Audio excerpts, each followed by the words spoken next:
Au fond de moi, besoin de toi. Est-ce que tu peux acclamer le Seigneur? Gloire à Dieu. Que Dieu vous bénisse. Merci, groupe musical. Gloire à Dieu. Alléluia.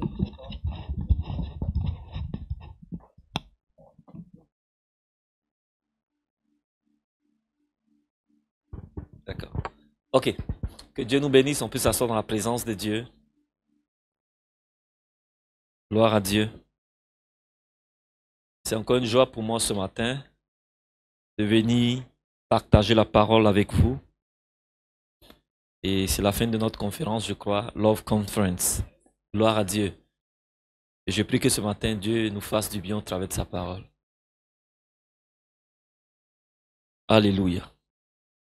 J'ai quelques minutes pour télécharger beaucoup de choses, mais je prie que Dieu me donne la grâce de dire l'essentiel et que le Saint-Esprit continue à amplifier ces choses en haut. Amen. Gloire à Dieu. Moi, j'aime les grosses chairs comme on voit sur YouTube que les pasteurs américains ont. Il y a tellement d'affaires souvent exposées. Amen. On va y arriver. Gloire à Dieu. Alléluia. Et donc, nous sommes en train de parler comment bâtir une famille solide. Alléluia. C'est le thème de cette conférence. Nous avons commencé le vendredi par un talk show. Aujourd'hui, ce sera plus pas forcément même format, parce que nous sommes au culte. Et je vais apporter la parole de Dieu. Pour cela, je vais demander à ce que nous puissions prendre nos Bibles dans Apocalypse chapitre 22, le verset 2. Premier texte que nous allons lire.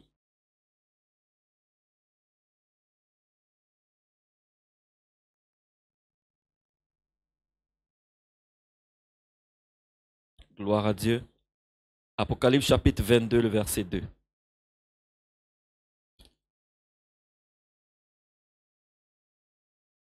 Je lis la parole de Dieu. Au milieu de la place de la ville et sur les deux bords du fleuve, il y avait un arbre de vie, produisant 12 fois des fruits, rendant son fruit chaque mois, et dont les feuilles servent à la guérison des nations. Gloire à Dieu. Et donc ici, la Bible nous dit que dans la Nouvelle Jérusalem, il y avait un arbre de vie qui n'est rien d'autre que cet arbre de vie que nous avons lu dans Genèse. Sauf que dans Genèse, on ne nous donne pas les caractéristiques de cet arbre de vie. Mais dans le livre d'Apocalypse, l'apôtre Jean dit, cet arbre de vie-là, il produisait 12 fois son fruit. Et il dit qu'il servait à la guérison des nations. Et nous avons expliqué le fait que une nation est équilibrée parce qu'il y a des familles qui sont équilibrées. Donc une nation est guérie parce qu'à la base, il y a des familles qui sont restaurées et guéries. Donc ces 12 fruits-là qui servaient à la guérison des nations n'est rien d'autre aussi que ces 12 fruits-là qui servent préalablement, le français est compliqué, préalablement, alléluia, c'est moi qui ai choisi ce mot-là. Ah, je pourrais prendre un autre mot, qui servait, n'est-ce pas, donc, ça veut dire que si les nations sont guéries, ça voudrait dire que les familles sont guéries. Pour que la nation soit guérie, ça commence d'abord par la famille. Donc, ça veut dire que dans la famille, les 12 fruits doivent être manifestés dans la famille pour que la famille étant restaurée et guérie, la nation entière en devienne. Vous comprenez? Maintenant, regardez. Lorsque nous repartons dans le jardin d'Éden, il y avait 2 arbres, n'est-ce pas? Il y avait l'arbre de vie et il y avait l'arbre de la connaissance du bien et du mal. Alléluia. Dieu a dit, tu dois manger du fruit de l'arbre de vie. Mais quand il s'agit de l'arbre de la connaissance du bien et du mal, tu n'en mangeras pas ce fruit. Parce que le jour où tu en mangeras, tu mourras. Alléluia. Et lorsque l'homme a mangé de l'arbre, du fruit de l'arbre, Dieu est descendu dans le jardin, parce que vous connaissez l'histoire, c'est que chaque soir, Dieu descendait dans le jardin et il conversait avec l'homme. Lorsque Dieu est descendu dans le jardin, l'homme s'est caché. Et Dieu est allé vers l'homme, il dit, mais... Et Dieu dit, mais... Il dit, pourquoi te caches-tu? Il dit, je suis nu. Et Dieu lui dit, mais qui t'a appris que tu es nu? Et Dieu dit, attends. Est-ce que tu as mangé de l'arbre de la connaissance du bien et du mal? En vérité, ces deux arbres du jardin d'Éden sont deux écoles dans lesquelles toute l'humanité s'abreuve. Il y a une humanité qui s'abreuve à l'arbre de la connaissance du bien et du mal. Il y a une autre espèce d'hommes qui ne vivent et qui ne s'alimentent qu'à l'arbre de vie. Et ceux-là, c'est ceux-là qui produisent 12 fruits. C'est ceux-là qui sont équilibrés. C'est ceux-là qui sont guéris et restaurés. Et qui restaurent ensuite la nation. La Bible dit dans Ésaïe chapitre 58, verset 12, on vous appellera réparateurs des brèches, ceux qui rendent le pays habitable. Et cela passe par la famille, cela passe par l'église. Alléluia. Et donc, Dieu va dire à Adam, tu as mangé de l'arbre de la connaissance du bien et du mal, c'est pourquoi tu es nu. En fait, en effet, à la vérité, l'homme était déjà nu. Il était comme il était. Sauf que, lorsque l'homme a mangé de la connaissance du bien et du mal, l'homme est descendu d'un escalier de là où il était, de sa position. L'homme n'avait plus conscience de lui dans sa dimension spirituelle, mais il avait plus conscience de lui dans sa dimension physiologique. C'est pourquoi il se rend compte qu'il est nu. Sinon, au préalable, il était déjà nu. Mais, oh my God, mais comme il avait conscience plus de lui dans sa dimension spirituelle, il n'en avait pas une haute conscience de lui dans sa dimension physique. Mais lorsqu'il a mangé de l'arbre de la connaissance du bien et du mal, l'homme est descendu d'un escalier. Il a perdu sa dimension divine. C'est pourquoi Dieu dit, j'avais dit vous êtes des dieux, mais maintenant vous mourrez comme des fils d'hommes. Et donc si dans l'église, en fait, l'homme de ta destinée ou la femme que tu dois marier, tu dois te rassurer à quel arbre est sa preuve. Nous parlons de familles équilibrées, mais ça fait un indice pour toi, afin que tu saches faire le bon choix. Ce n'est pas à l'extérieur comme je vous ai expliqué la dernière fois. Je vous ai expliqué dans le principe des 3C, il faut d'abord que vous mettiez la pleine lumière sur son intérieur, les os, avant de regarder. Et là, c'est encore un indice supplémentaire de quel arbre s'abreuve l'homme ou la femme de ta vie avec qui tu veux construire une famille heureuse.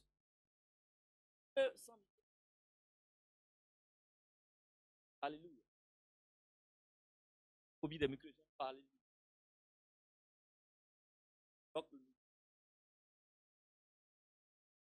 Allez, pas trop habitué. Passe l'église. Pas y aller. Dépend de à quel arbre tu t'appelles. Quelle est ta source? Pas nous ce matin devant.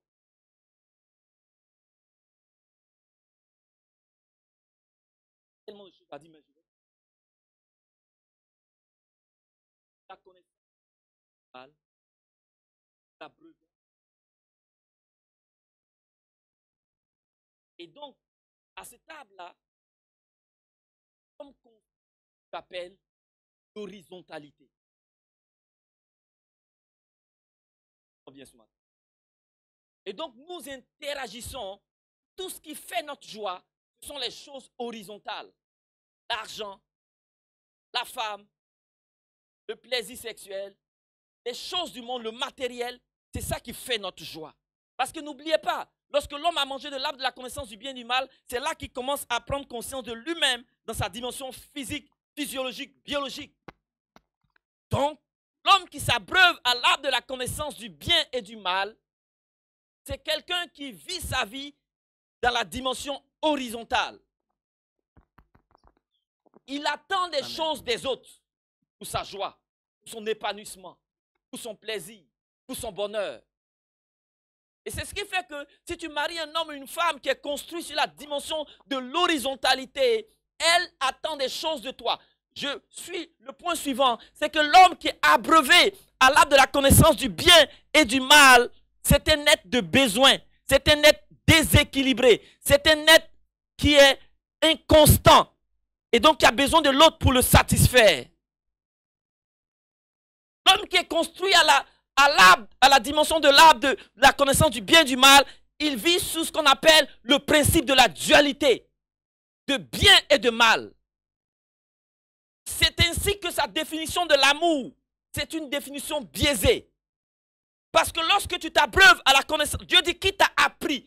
Ça veut dire que désormais, ce n'est plus Dieu qui instruit l'homme, ce n'est plus Dieu qui est son éducateur, mais il y a une autre, l'homme est rentré dans une autre conscience, dans une autre compréhension. C'est pourquoi Dieu dit, c'est parce que je t'ai appris. Qui t'a appris ce que tu sais? C'est que lorsque nous mangeons l'arbre de la connaissance du bien et du mal, le sens des mots pour nous prend un autre sens. Nous ne comprenons plus les choses comme Dieu veut que nous les comprenions, mais nous les comprenions par une autre conscience. La conscience du monde. Un jour, Dieu m'a dit, le problème c'est que beaucoup de personnes sont rentrées dans l'église, mais ils continuent de lire la Bible avec les lunettes du monde. C'est pourquoi lorsque nous allons parler de l'amour, leur sens, leur définition de l'amour est erronée. Pour eux, l'amour, c'est ce qu'ils ont regardé à la télé. Et aussi longtemps que son homme ou sa femme ne fait pas les choses qu'elle a vues dans la télé-réalité, non, mon mari ne m'aime pas. En fait, l'homme de la connaissance, qui a mangé à l'arbre de la connaissance du bien et du mal, son sens de l'amour est erroné. Alléluia. Et donc, je disais tantôt, alors, l'homme qui est abreuvé à l'arbre de la connaissance du bien et du mal, sa définition de l'amour est erronée. Pour lui, l'amour, c'est... Pour lui, quelqu'un l'aime, ou il définit que quelqu'un l'aime aussi longtemps que cette personne-là, n'est-ce pas, fait des choses qui viennent satisfaire les besoins qu'il a. En fait, my God, quand je suis alimenté à l'arbre de la connaissance du bien et du mal, je définis que le pasteur Yann m'aime, je définis que la sœur, ou mon frère, ou mon père, ou ma mère, ou mon ami m'aime, aussi longtemps que ceux-ci font des choses pour combler mes besoins, pour combler mes intérêts. Alléluia. Et si je fais quelque chose, en fait, parce que n'oubliez pas, l'homme qui est nourri et abreuvé à l'arbre de la connaissance du bien et du mal, il vit dans le principe de la dualité, de bien et de mal. Donc pour lui, sa notion d'amour, aussi longtemps que tu fais des bonnes choses selon lui, c'est que tu es bien. Aussi longtemps que tu fais des choses qui ne rentrent pas et qui ne comblent pas ses besoins et ses attentes, tu es mauvais. Mais dans le principe de l'arbre de vie, il n'y a pas de principe de dualité. Et malheureusement, la religion s'appuie sur le principe de la dualité, de bien et de mal. Tu as péché, tu as fait ci, elle parle de performance. Mais qu'est-ce que la Bible dit? Écoutez, quand vous prenez le cas d'un homme qu'on appelle Joseph, qui n'est pas abreuvé à l'arbre de la connaissance du bien et du mal, mais qui tire sa source de l'arbre de vie, même lorsque ses frères vont faire des choses qui vont être mal selon le concept de celui qui est nourri à l'arbre de la connaissance du bien et du mal. Mais Joseph a dit, vous avez voulu me faire du mal, mais l'Éternel l'a transformé en bien. Ça veut dire que tout ce qui m'arrive, je ne vois pas le bien ou le mal. Tout ce qui m'arrive est constructif pour moi. C'est pourquoi la Bible dit, toute chose concourt au bien de ceux qui aiment Dieu et qui sont appelés selon ses desseins. L'homme qui est abreuvé à l'arbre de vie ne vit plus. Sa vie n'est pas régie par la loi du bien et du mal, mais il est dans l'arbre de vie. Il est dans la construction. Tout ce qui m'arrive, en bien ou en mal, ça me construit. C'est pourquoi un homme, vous savez, un homme comme Étienne, oh God, ils sont en train de le lapider. Il n'est pas en train de maudire ceux qui le font. Il dit simplement, je vois le ciel ouvert et le Fils de l'homme assis à la droite du Père. Tout ce que vous faites, que vous me lapidez ou pas, ça construit ma vie. Et donc, si tu maries un homme ou une femme qui est abreuvé à l'arbre de la connaissance du bien et du mal, attends-toi à une personne versatile dans le foyer, qui est changeant. Donc aussi bien que tu lui donnes l'argent, tu l'aimes. Elle dit que chérie, je veux la nouvelle voiture, je veux le sac Louis Vuitton. Quand tu payes, tu m'aimes. Mon mari m'aime. Donc, le sens de l'amour pour elle ou pour lui est erroné. Donc, on ne peut pas. En fait, je reviens pour poser les bases avant que nous puissions aller. Ça voudrait dire ceci. Celui qui est bâti qui est nourri à la source de la connaissance du bien et du mal, c'est un être déséquilibré. C'est un être instable. C'est un être de besoin. Mais celui qui est construit et qui s'abreuve à l'arbre de vie, c'est un être stable. C'est un être constant. C'est pourquoi la Bible dit, dans Apocalypse, que dans la Nouvelle Jérusalem, on ne parle plus de l'arbre de la connaissance du bien et du mal. Ça n'existe plus là-bas dans la Nouvelle Jérusalem. C'est l'arbre de vie. Et ce arbre-là, la Bible dit, produisait 12 fois son fruit, qui servait à guérir les nations. Par d'autres mots, ce sont ces fruits-là qui servent à guérir la famille. Parce que l'humanité entière, à cause du péché adamique, a hérité de la conscience du bien et du mal. Et nous sommes des êtres déséquilibrés, instables. Maintenant, la beauté de ce que je vais dire maintenant. Oh my God, c'est pourquoi vous comprenez pourquoi la croix. Ce matin, j'aimerais dire ceci. S'il y a un point fort que tu dois retenir, la croix, c'est notre point d'équilibre. C'est à la croix que Dieu nous rééquilibre. C'est à la croix que Dieu nous restaure. Pourquoi? Parce que, écoutez, je vais vous expliquer ce principe. En fait, ce qui se passe, c'est que je vais vous expliquer qu'à l'arbre de la connaissance du bien et du mal, nous sommes construits sous l'horizontalité. Mais si je tiens quelque chose comme ça de façon horizontale, il tombe en fait, parce qu'il n'y a pas de support. C'est pourquoi les hommes du monde, tous ceux qui s'abreuvent à la source de l'arbre de la connaissance du bien et du mal, leur vie est instable, inconstant. Mais en fait, qu'est-ce qui se passe? Dieu dit maintenant, à l'arbre de vie, on commence à construire pas par l'horizontalité, mais on construit par la verticalité. Ma relation d'abord avec Dieu. Et donc, en fait, lorsque quelque chose est bâti sur la première dimension de la verticalité, lorsque je mets maintenant l'horizontalité, ça forme quoi? La croix, c'est notre point d'équilibre. C'est là que Dieu nous rééquilibre. C'est pourquoi l'apôtre Paul va dire que la prédication de la croix est une folie pour ceux qui périssent, mais pour nous qui sommes sauvés, elle est une puissance de Dieu. En fait, quand on parle de la prédication de la croix, ne pense pas que c'est une croix, on met là, non. La prédication de la croix, c'est un message qui s'applique à tous les domaines de ma vie. Ça veut dire, je vais vous donner un exemple. Dans mes finances, il y a la prédication de la croix. Ça veut dire la prédication de la croix dans mes finances, ça veut dire Dieu d'abord, la dîme d'abord, les offrandes d'abord, l'œuvre de Dieu d'abord, avant que je fasse pour moi. Quand je commence à construire mes finances, d'abord en payant les sacs Louis Vuitton, mes factures, bénis ma mère, mes frères, ce sont de bonnes choses. Mais je suis en train de construire dans la dimension des finances de façon horizontale. Mais d'abord, la première dimension dans mes finances, oh my God, le message de la croix dans tes finances, c'est que tu commences à construire verticalement avant de construire horizontalement. Ceci est vrai aussi dans ton mariage. Donc, ça veut dire, si tu veux un mariage équilibré, le premier pilier que tu dois mettre d'abord, c'est le pilier vertical, avant de mettre le pilier horizontal. Et c'est ça la croix, le point d'équilibre.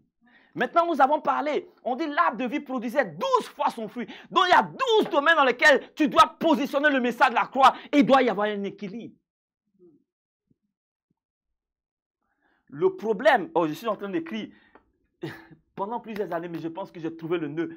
Hier, j'en parlais encore avec ma femme, j'ai dit, j'ai trouvé quelque chose, j'ai trouvé le nœud. Je suis en train d'écrire une collection de 12 livres. Chaque tribu d'Israël constitue le point d'un livre, en fait. Parce que, justement, et en effet, c'est ce que je vais vous partager en quelques minutes, parce que derrière chaque tribu se cache un fruit de l'esprit.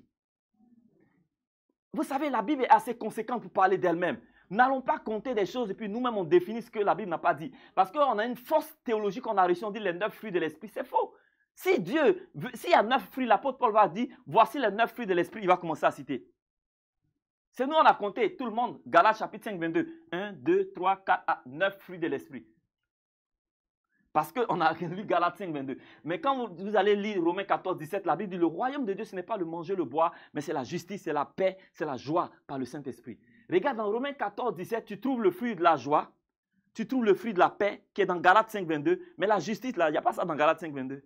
Mais il y a ça dans Romains 14, 17. En fait, lorsque l'apôtre Paul parle, il ne dit pas que la liste est exhaustive. Par moment, il parle, il cite un ensemble. C'est-à-dire, dans le principe de ce que j'appelle le principe de l'ensemble, il cite ce qui lui passe à la tête, en fait. Mais il en oublie d'autres. Pas qu'il en oublie, mais bon, il ne les met pas en exergue à ce moment bien précis.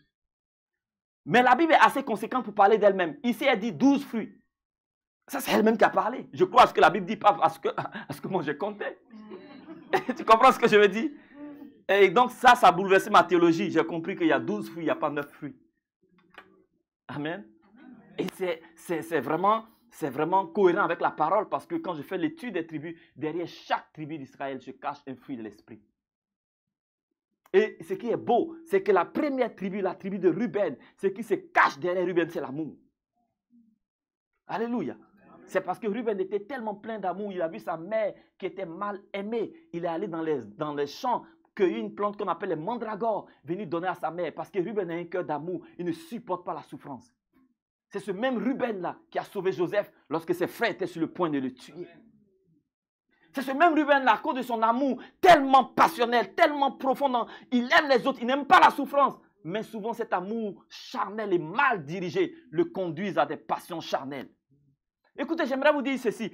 Oh God, ce sont les hommes qui sont pervers. Un homme, il peut sortir avec beaucoup de femmes. Mais une femme, franchement, avant qu'elle sorte avec un homme, il faut qu'il y ait quelque chose. Alléluia. Maintenant, comment expliquez-vous que la concubine de son père peut sortir avec Ruben? Est-ce que tu peux insulter ta femme du matin au soir, toi qui es marié, puis le soir, tu penses que tu vas avoir ce que tu dois avoir? Tu comprends ce que je veux dire? Ça veut dire que Ruben avait un cœur, parce qu'en fait, c'était la servante, la concubine. Mais vous savez comment ça se passe en Afrique, vous savez, souvent on néglige la concubine. Tu sais, quand tu es le fils de la maison, tu insultes la concubine. Mais si Ruben faisait cela à la concubine de son père, elle n'aurait jamais osé coucher avec lui. Ça veut dire que Ruben était attentionné même à son endroit. C'est ce qui a valu qu'un jour ils ont couché ensemble. Ah, tu comprends ce que je veux dire? Il était tellement attentionné. Elle a dit, je peux me livrer à lui. Ça veut dire, Ruben, il est bon de cœur, mais souvent son amour mal dirigé le conduise à faire des bêtises. Alléluia. Tu comprends? Donc, tu dois être, le point est lequel? Tu dois être à l'arbre. Lorsque nous sommes abreuvés à l'arbre de vie, nous sommes des êtres équilibrés. Et équilibrés dans les 12 domaines que nous allons voir ce matin. Je vais toucher quelques points, je ne peux pas tout toucher. Alléluia. Parce qu'on dit cet arbre de vie-là produisait 12 fois son fruit. Ça veut dire, écoutez, le problème du christianisme, comme j'ai dit le vendredi, c'est qu'il y a un groupe qui est à l'est et il y a un autre groupe qui est à l'ouest. On n'a pas d'équilibre. On n'est pas équilibré dans notre message. On n'est pas équilibré dans notre façon de faire les choses. Et c'est pourquoi l'enseignement sur les 12 tribus, j'aimerais te dire ceci. J'aurais voulu, quand j'étais nouveau chrétien, qu'on commence à m'enseigner avec cette base-là. Dans Apocalypse chapitre 22, verset 2, on nous donne le plan de travail pour notre vie chrétienne. Je dois grandir dans ces 12 fruits-là.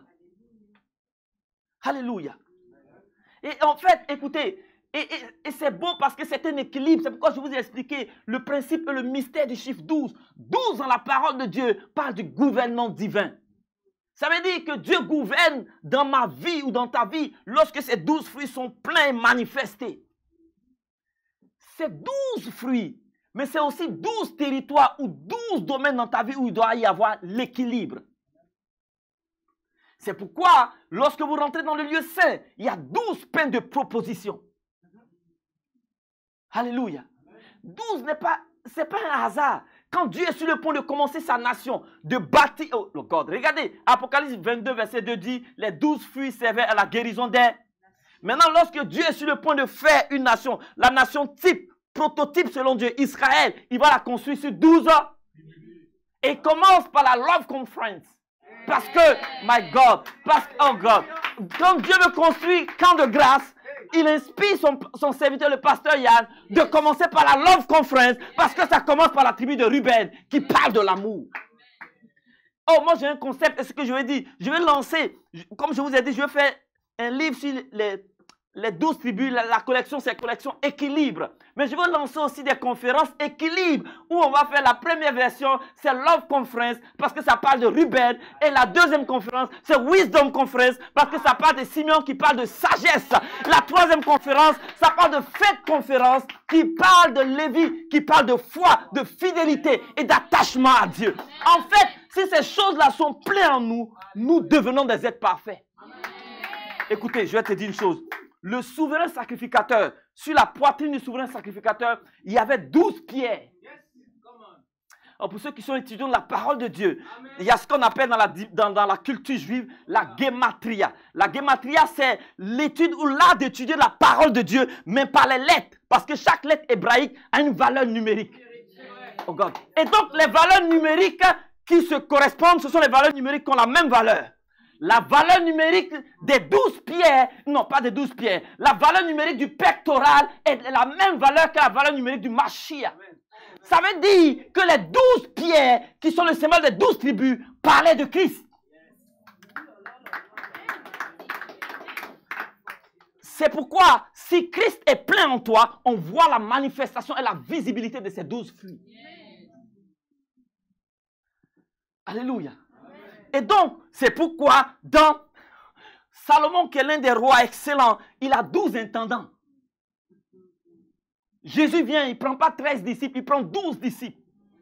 Dans la Nouvelle Jérusalem, on nous dit qu'elle avait 12 fondements, elle avait 12 portes. Alléluia. Amen. Et je vais vous expliquer un peu la similarité des 12 avec moi, pour ceux qui étaient là le vendredi. Gloire à Dieu. Et donc, je ne vais pas prêcher les 12 tribus, mais on va aller sur une vie équilibrée. Maintenant, regardez ce que je vais dire. Je vais toucher un point que le Saint-Esprit me ramène. Écoutez. Dieu m'a dit hier, il m'a dit ceci. Et de vous le dire. On parle d'une vie équilibrée. On parle d'une vie épanouie. Vous savez, le Seigneur a dit, jusqu'à présent, vous n'avez rien demandé. Demandez, vous recevrez, afin que votre joie soit parfaite. Et pour que la joie du chrétien soit parfaite, il faut qu'il puisse prospérer. L'apôtre Jean va dire à son fils Gaïs, je souhaite que tu prospères seulement dans tes finances, c'est ça? Je pense que c'est ça le verset. Je souhaite que tu prospères seulement dans tes finances. Non, il dit, je souhaite que tu prospères à tous égards.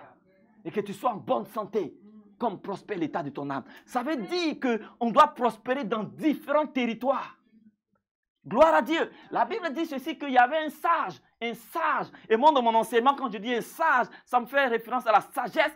Alors, ça me fait référence à la tribu de Siméon. Un sage avait la sagesse pour pouvoir délivrer une ville. Mais parce qu'il était pauvre, il n'a pas été écouté. Parce que qui parle de pauvreté, il n'avait pas réussi à l'école de Issachar qui parle de finance et d'économie.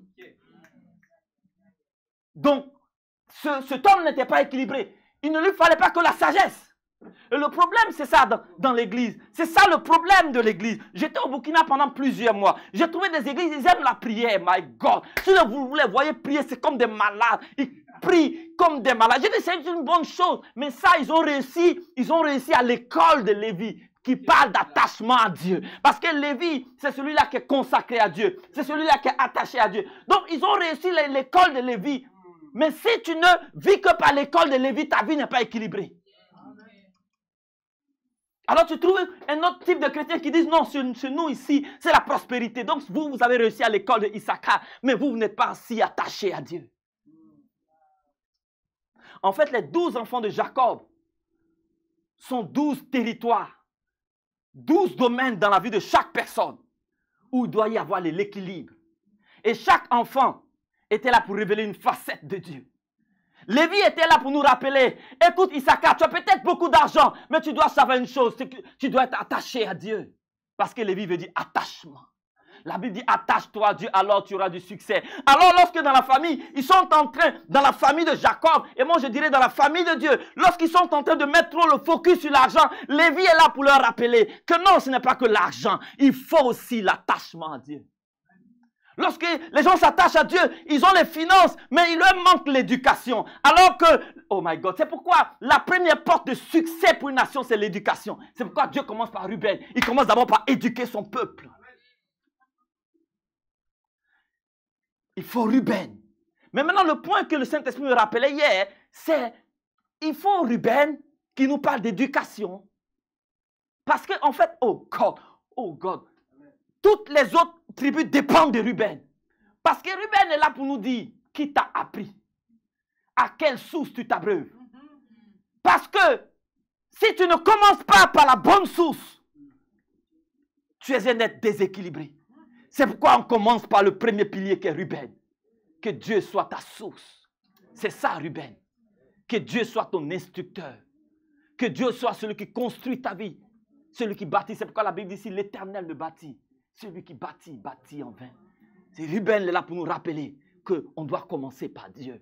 Parce que la Bible dit, au commencement était la parole. Et la parole était avec Dieu et la parole était Dieu. Donc le commencement c'est Dieu. Ruben est là pour nous rappeler dans la famille de Dieu. Ruben est là pour mettre le focus sur le fait que peu importe ta richesse, peu importe tout ce que tu fais, le commencement c'est la source.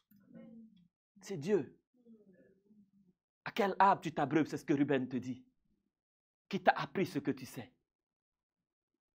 Mais maintenant, quand Ruben a posé la bonne pierre, le bon fondement, et que, comment on s'appelle, et que Lévi est venu pour nous dire non, il faut s'attacher à Dieu, il faut vivre une vie de consécration, et que Issachar est venu dire non, tu es un homme riche, tu es un homme riche, tu es un homme sage, et Siméon qui parle de la tribu de la communication et qui fait référence au fruit de la sagesse. Tu as la sagesse, mais il te manque une chose. Nephtali vient nous rappeler une chose. La tribu de Nephtali vient parler de santé. Maintenant, écoute-moi bien. Tu es marié, tu as un homme ou tu as une femme. Toi-même et cet homme, vous êtes attachés à Dieu. Financièrement, vous avez tout. Mais s'il meurt à 30 ans, est-ce que ta joie est parfaite? Tu comprends? Là, on parle maintenant de Nephtali. C'est pourquoi l'apôtre Jean dit à Gaius, et que tu sois en bonne santé. Mais le problème, c'est que, et le grand problème, c'est que, oh God, j'ai prie que Dieu nous donne la grâce d'avoir une église équilibrée. Le problème, c'est que, oh God, moi un jour, c'était à Paris, j'ai assisté, ben bon, eux, c'était, vous connaissez un peu comme ils font ça en réseau marketing, je ne vais pas rentrer dans ça, mais je vais toucher le point de la santé. Mais le point est que, quand on t'explique même ce que tu manges, ta nourriture même est ton premier destructeur. Ce jour-là, quand elle a expliqué les choses qu'on ne doit pas manger, j'ai dit, mais c'est qu'on est mort.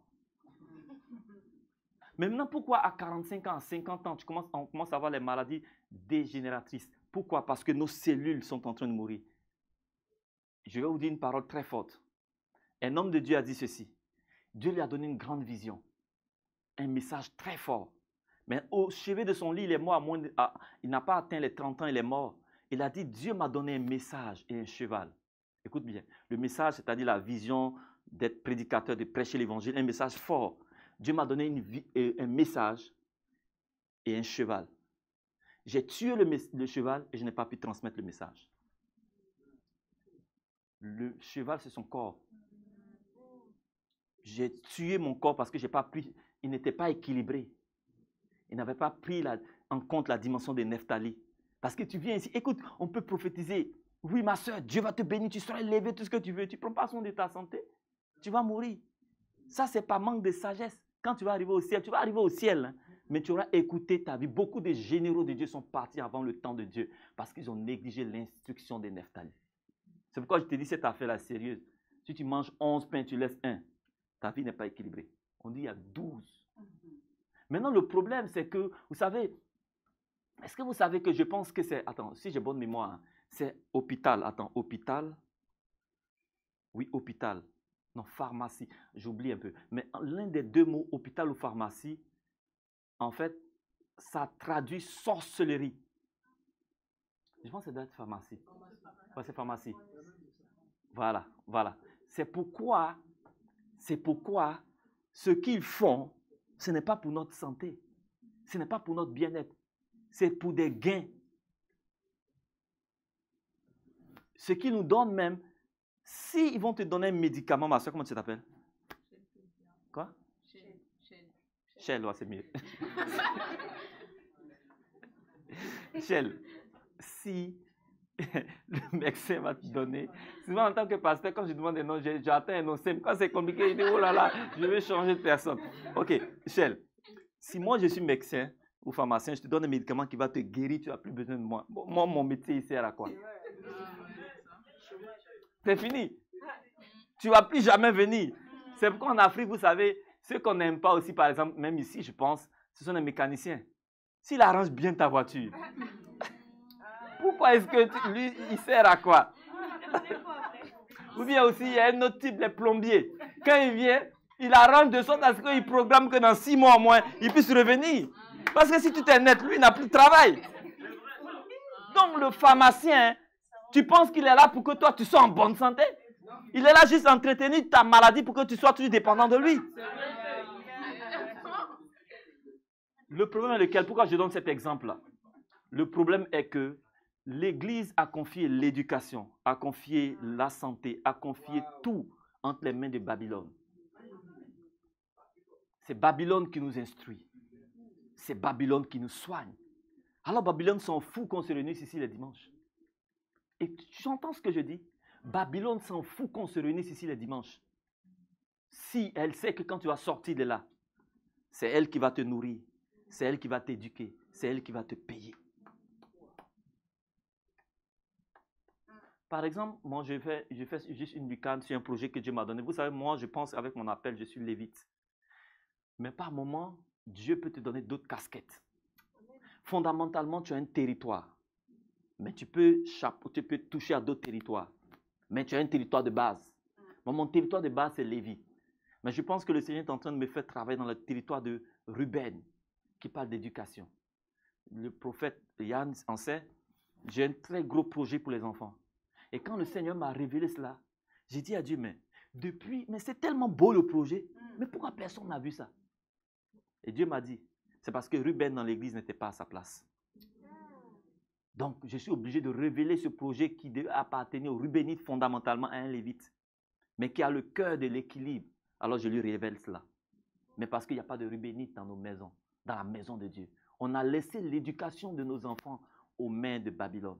C'est vrai ça. Amen. C'est la vérité. Alléluia.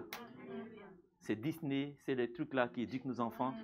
Maintenant, Dieu m'a dit, écoutez ce que je vais vous dire. C'est valable pour nous les chrétiens et c'est valable même pour nos enfants. Mais je vais toucher le coin des enfants. Écoutez, nos enfants viennent à l'église. Quand même, ils auraient trouvé une belle église avec un beau espace pour eux. 2 heures d'école de dimanche intense. Ça fait quoi? 2 fois 7, ça fait quoi? 14 fois 4, ça fait combien? Quoi? Voilà. Maintenant, 56 heures dans le mois. Maintenant, quelqu'un prend une calculatrice de trucs là, on va faire quelque chose. J'ai ça dans mes trucs, mais je ne sais pas. Quelqu'un prend maintenant 24 fois 31. Maintenant, l'autre côté, on a trouvé combien? 56 heures sur 7. Regarde le ratio. 56 heures sur 700 combien? 744 heures. Puis 56 heures par mois. Donc, ce que l'enfant entend ici à l'église, ça va s'étouffer. Parce que dès lors que l'enfant va sortir, il rentre à la maison avec ses jeux, avec son univers, où les parents chrétiens ne font pas trop attention parce qu'ils sont trop occupés. Alors, va jouer, il s'éduque lui seul du lundi au lundi. Dimanche encore, on le ramène à l'église 2 heures. Et on est étonné que l'enfant grandit et n'a pas les valeurs de Dieu. Là encore, je peux vous dire, sur le principe des douches, écoutez, je vais vous dire ceci, écoutez. Jésus a dit, pendant qu'il fait jour, travaille, car la nuit vient où personne ne peut travailler. Alors, écoute ceci. Jésus, quand il parle, fais attention, moi j'aime trop la parole. Pendant qu'il fait jour, travaille, la nuit vient où personne ne peut travailler. Tu as le choix entre 0 à 12 ans de poser, parce que là, il fait jour dans la vie de ton enfant, de poser la sémence de la parole de Dieu. Parce qu'après 12 ans, il va commencer, quand il dépasse 12 ans, 13 ans, 14 ans, la jeune fille, elle rentre dans l'âge de ce que vous savez, l'adolescent, il commence à faire nuit. Là, tu ne peux plus travailler, c'est-à-dire que tu ne peux plus s'aimer. Tu seras obligé maintenant d'intercéder.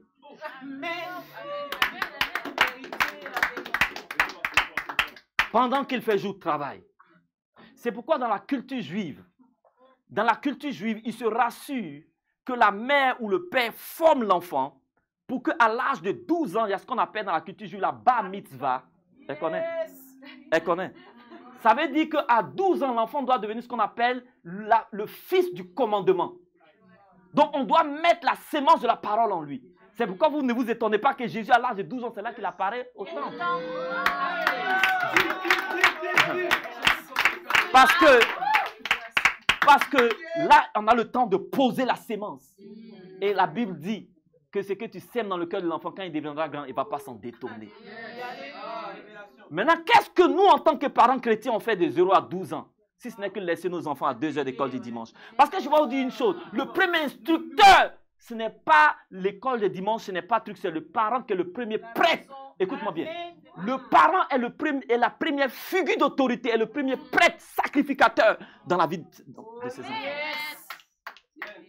Et donc, quand j'ai commencé, moi, écoutez, j'ai 2 filles. Et j'ai commencé, je vous ai expliqué sur le vendredi, j'ai commencé à me convertir à l'âge de 13 ans. Donc, moi, j'ai grandi dans la maison de Dieu. Et du coup, j'ai dit, mais comment mes 2 filles aussi vont être passionnées de Dieu? Comment je vais investir? Je vais à la librairie CLC. Je vais dans plein d'endroits. Je paye des livres chrétiens, des bandes de dessins. Je paye pour 200, 300 euros. Je paye, je viens à la maison, je dépose. Je commence à faire les programmes. Je suis un gars très, très discipliné. Je fais des programmes. Je colle sur le placard. Je fais tout. Mais ça ne passe pas. Mais ça ne passe pas. J'ai dit, Seigneur, comment je vais m'arranger à cette histoire-là? Elles prennent les listes 2 jours, elles sont contentes, passionnées. Après, tu trouves c'est déchiré. Après, c'est dans tous les sens. J'ai dit, Jésus de Nazareth. Qu'est-ce que je vais faire? Le Seigneur me dit ceci. Oh God. Le Seigneur me ramène dans sa parole.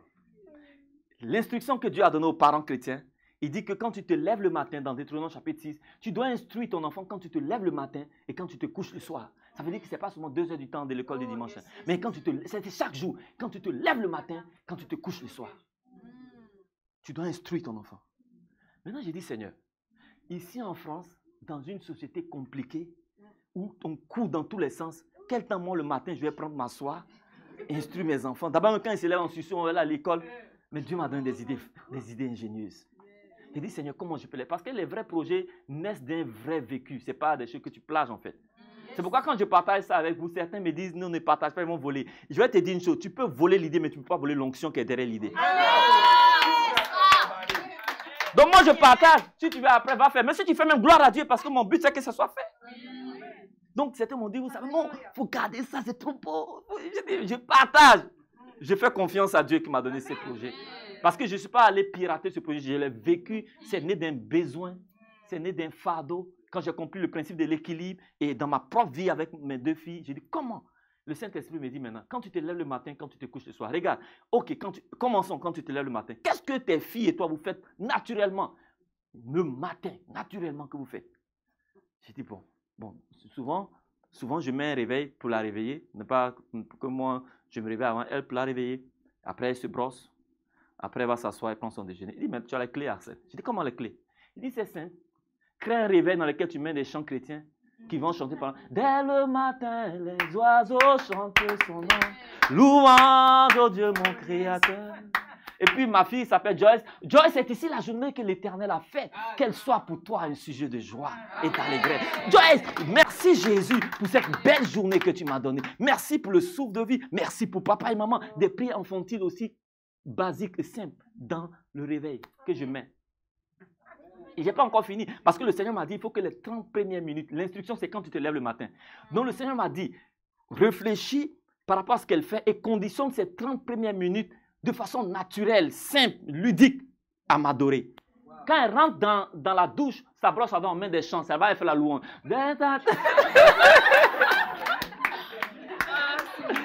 Donc pendant qu'elle se brosse, j'ai fait des recherches. Il y a des brosses à dents qui peuvent chanter. J'ai contacté des fabricants en Chine pour ça.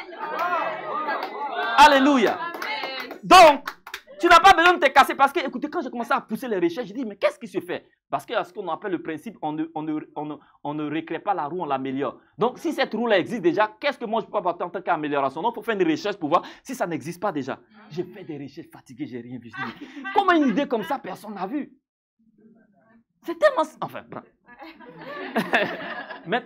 maintenant, je me suis dit, donc j'ai fait des recherches, j'ai trouvé une nounousse là, que j'ai acheté, c'était quelqu'un qui vendait ça commercialisé, c'est aux États-Unis qu'ils font, mais c'est juste une nounousse, ils ont mis juste un seul chant, c'est Yeah, Jesus love, mais puis le son est bad, j'ai dit, mais regardez. Mais moi, j'ai dit, ok, moi, le Seigneur m'a dit, passe par les éléments pratiques du côté. Donc, quand je faisais mes recherches, je vous avoue, je suis allé chercher tellement de choses que j'ai trouvé quelques chants pour enfants. Mais j'ai trouvé un très beau, écoutez ce que je vais vous dire maintenant, un très beau chant pour enfants. Mais vous savez qui a fait ce chant? Hein? Les témoins de Jéhovah. Ma fille même connaissait le chant par cœur. C'était tellement beau. Elle dit, le matin, quand je prie, quand je me lève, je prie Dieu. Attends, est-ce qu'on peut connecter quelque chose comme ça? On peut envoyer quelque chose là? Oui. On peut envoyer quelque chose là? Oui. Ici? Ouais. YouTube. Prenez YouTube, mettez sur YouTube, mettez je prie Dieu. Vous allez voir une image d'une fille, une petite fille. Ma fille chante ça. Et un chant peut-être que vous connaissez qui s'appelle Joseph Moussio qui a ICC. Quand je suis allé chez lui, il m'a dit, Arsène, j'ai fait aussi des recherches. Je me suis rendu compte que ça, c'est un très beau chant. Et mes enfants aussi, je leur montre ça souvent et tout ça. Et lui, justement, je l'ai vu pour ce projet-là. Comme il chante, il aime aussi les passionnés pour les enfants, pour qu'il fasse des chants pour enfants, pour moi. Parce que je veux créer la première plateforme comment je vais appeler ça? Sur une application où il n'y aura que des chants chrétiens. Voilà, attends, c'est ça. Voilà, c'est ça. Mettez-la. On va regarder 2 minutes.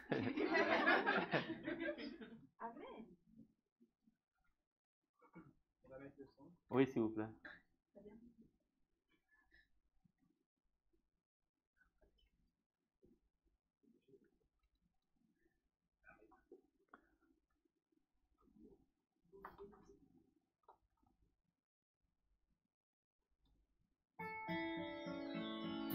N'importe où, quand je veux, je prie Dieu.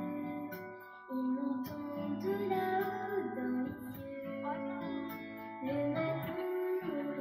les cieux. Le matin au réveil, Le matin au réveil, Jéhovah, merci Jéhovah,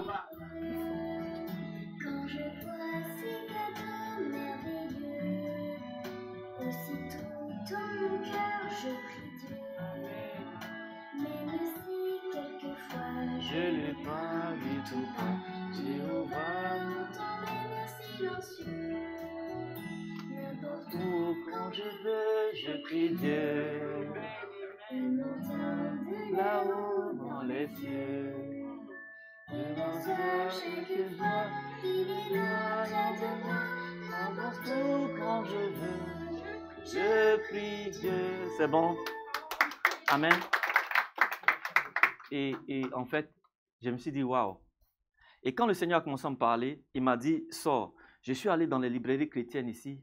Il dit, va dans le rayon enfant. Tout ce que je trouve, c'est des Bibles en bande dessinée, tout ce que vous voulez. Mais il m'a dit, sors maintenant de là. Va à la grande récré. Sors de là. Va à la FNAC. Va dans le rayon enfant. J'ai vu qu'eux, ils ont amené à digitaliser les choses. Parce qu'ils savent qu'on est rentré dans un monde digital. Tu trouves toutes sortes de jeux. Mais pourquoi nous, on n'a pas pris la parole de Dieu pour le mettre sur des supports digitaux? Parce que l'enfant est formé dans une atmosphère ludique. Ce n'est pas comme toi, tu vas prendre un livre, toi tu es grand, tu lis. L'enfant, ce n'est pas comme ça, il n'est pas encore habitué. Lui, il est habitué au jeu. Le monde et l'univers des enfants, c'est l'univers du son et de la lumière. Tout ce qui a la lumière, les sons, ça les captive. Donc, faisons ça. Moi, dans ma brosse à dents, je veux que ce soit lumineux. Comme ça, il joue. Et puis, en même temps, il adore Dieu. J'ai pensé à des nounours aussi, dans lesquels ce sera, au lieu que l'enfant aille prendre la Bible comme ça, là, on va retracer les grandes lignes de la Bible. C'est un nounours qui lui raconte ça. C'est son partenaire de méditation. Ça fait plus ludique. Il appuie le bouton, ça lui raconte. Non, il n'est plus capté. Parce que tu dois capter son attention pour faire passer le message. Donc, qu'est-ce qui capte leur attention? Il faut aller là-bas, il faut mettre le message. On dit, va prendre des vases chez tes voisins. Va voir les vases chez tes voisins. Va à la grande récré. C'est ça Dieu m'a dit. Va voir des vases chez tes voisins. Va à la grande récré. Va voir ce qu'ils font. Prends le vase, mais ne prends pas l'huile. Toi, tu vas mettre ton huile là-dedans. Et donc, c'est tout un projet comme ça que j'ai. En fait, à la vérité, on peut passer toute une soirée à parler de ça. C'est qu'en fait, je veux qu'on arrive avec ce projet-là. Et ma deuxième fille s'appelle Oria. C'est pourquoi mon ministère, le nom de mon ministère, c'est Oria 12. Parce que Oria, c'est un mot hébreu qui veut dire lumière de Dieu. Et Dieu m'a dit, il faut que l'Église apporte la lumière et ma lumière dans ces 12 territoires. Dans le domaine de l'éducation, il faut la lumière. Dans le domaine de la santé, il faut la lumière. Dans tous les domaines, il faut la lumière de Dieu. Et ça, c'est un projet qui découle de Ruben, la première tribu. Et l'idée, c'est que dans les 10 prochaines années, c'est qu'on arrive où ça soit comme Disney. On arrive à créer un endroit comme Disney.